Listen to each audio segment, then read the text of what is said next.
اب اس کے بعد نمبر آتا ہے حقوق العباد کا. حقوق اللہ کا ابھی تک ذکر کیا گیا، یعنی خدا کا کیا کیا حقوق انسانوں پر ہیں، تو اس تعلق سے ہم نے کچھ باتیں ثابت کی.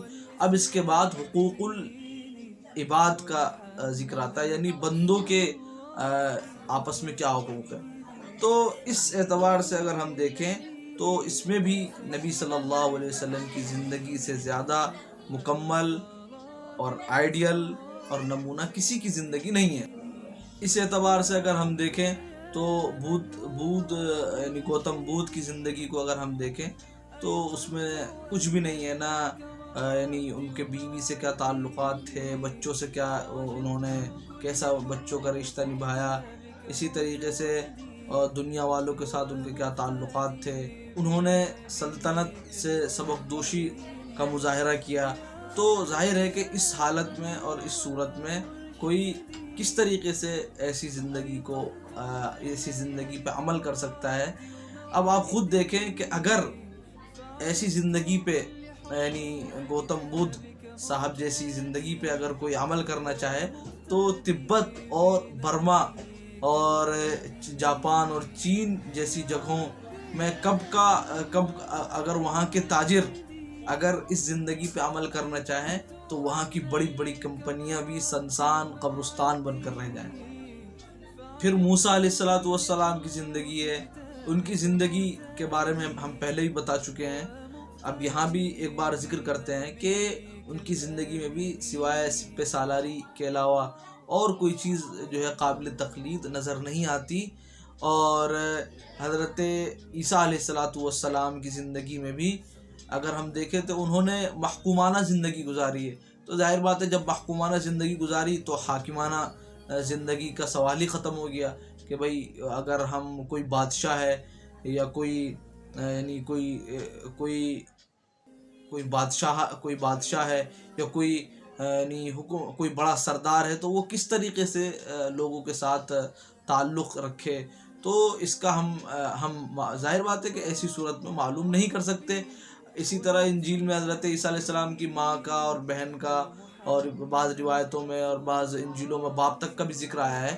تو اگر ہم ان کا بھی ذکر کرتے ہیں تو بس صرف ان کے بارے میں ہی آتا ہے بس، لیکن حضرت عیسیٰ علیہ السلام نے ان کے ساتھ کیسی زندگی گزاری، ان کا ربط کیا تھا اور رہنا سہنا حضرت عیسیٰ علیہ السلام کا کس طریقے کا تھا اور ان لوگوں کے ساتھ کیسا معاملہ تھا، یہ سب باتیں پردے میں گم ہیں. اب آپ خود غور کر لیجئے کہ اگر حضرت عیسیٰ علیہ السلام کی زندگی پہ عمل کرنے کی کوشش کی گئی، اگر 100% عمل کرنے کی کوشش کی گئی تو یہ پورا کا پورا جو یہ مشینیں اور یہ ساری کی ساری دنیا جو ہے بالکل ٹھپ ہو کر رہ جائے اور اس دنیا اور یہ بالکل قبرستان، بالکل جہاں پہ نہ بالکل ویران قبرستان بن کر رہ جائے. اس لیے ظاہر ہے کہ ایسی زندگی پہ عمل کی بنیاد نہیں ڈالی جا سکتی، عمل نہیں کیا جا سکتا، اس کو زندگی میں ڈھالا نہیں جا سکتا. پھر اس کے بعد جو نمبر آتا ہے وہ ہے عملیت کا. اب عملیت کے میدان میں اگر ہم دیکھیں تو اللہ کے نبی صلی اللہ علیہ وسلم کی ذات اور اللہ کے نبی صلی اللہ علیہ وسلم کی زندگی اتنی زیادہ عملیت کے میدان میں واضح ہے، اور نبی صلی اللہ علیہ وسلم کا عمل پوری دنیا میں بالکل ایک کھلی ہوئی کتاب کی طرح رکھی ہوئی ہے، جس کا ہر گوشہ ہم اللہ کے نبی صلی اللہ علیہ وسلم کی سیرت کا پڑھ سکتے ہیں، اسے سمجھ سکتے ہیں. یہاں تک کہ اللہ کے نبی صلی اللہ علیہ وسلم کا حلیہ کیسا تھا، اس حلیے کے تعلق سے بھی جو ہے اس حلیے کے تعلق سے بھی احادیث موجود ہیں، روایات موجود ہیں. اور اللہ کے نبی صلی اللہ علیہ وسلم دیکھتے کیسے تھے، چلتے کیسے تھے، ہر اعتبار سے زندگی کا بڑے سے بڑا اور چھوٹے سے چھوٹا ہر گوشہ نبی صلی اللہ علیہ وسلم کا عمل کے میدان میں موجود ہے. اس میدان میں تو کسی کا مقابلہ ہی نہیں ہے. اس میدان میں تو اللہ کے نبی صلی اللہ علیہ وسلم کے ساتھ کسی کو کھڑا ہی نہیں کیا جا سکتا. آپ کے سامنے، پوری دنیا کے سامنے نبی صلی اللہ علیہ وسلم کا عملی نمونہ، یعنی جو آپ نے فرمایا، جو آپ نے لوگوں کو حکم دیا، جس چیز کے بارے میں آپ نے کہا وہ پوری کی پوری دنیا کے سامنے موجود ہے۔ اللہ کے نبی نے فرمایا کہ ایمان لاؤ اور ایمان اس طریقے سے لاؤ، ٹھیک ہے، اور اللہ کے نبی نے پورا کر کے دکھایا۔ اللہ کے نبی نے فرمایا کہ روزے رکھو، روزے رکھ کے دکھائے۔ اللہ کے نبی صلی اللہ علیہ وسلم نے فرمایا حج کرو، حج کر کے دکھائے۔ اللہ کے نبی صلی اللہ علیہ وسلم نے فرمایا زکوٰۃ دو، اور اللہ کے نبی صلی اللہ علیہ وسلم زکوٰۃ دو، اور زکوٰۃ کا طریقہ مکمل، کہ زکوٰۃ کس طریقے سے دی جائے، کس طریقے سے ادا کیا جائے، کس کا حق ہے، کہاں سے لیا جائے، کہاں خرچ کیا جائے، مکمل یعنی زندگی کا پورا نمونہ موجود ہے۔ اب آپ خود عقل سے سوچیں، فیصلہ آپ کے ہاتھ میں ہے کہ آپ کس زندگی کو اختیار کرتے ہیں۔ کیا ایسی زندگی کو جو زندگی پوری نہیں ہے، ادھوری نہیں ہے؟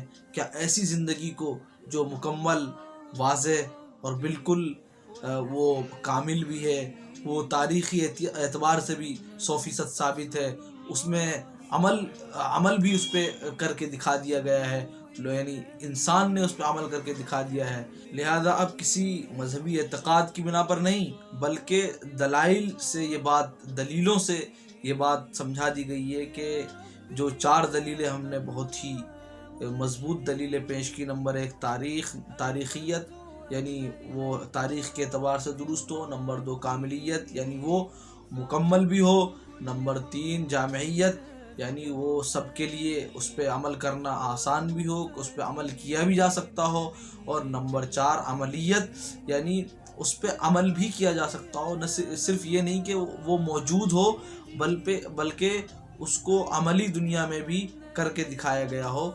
ان 4 دلائل کے اعتبار سے 100% نبی صلی اللہ علیہ وسلم کی زندگی کھلی ہوئی ہے۔ یہ جو خطبہ ہم نے پیش کیا ہے اس میں ہم نے 4 چیزیں ذکر کی ہیں، اور اب جو ہے جو آئندہ خطبہ ہوگا ان 4 چیزوں میں سے جو پہلی چیز ہے یعنی تاریخیت، تاریخ کے اعتبار سے اللہ کے نبی صلی اللہ علیہ وسلم کی زندگی کس طریقے سے ہمارے سامنے موجود ہے، اس پہ خطبہ ہوگا، اور اس خطبے کا نام انشاءاللہ اور اس خطبے کا عنوان تاریخیت رہے گا انشاءاللہ تعالی۔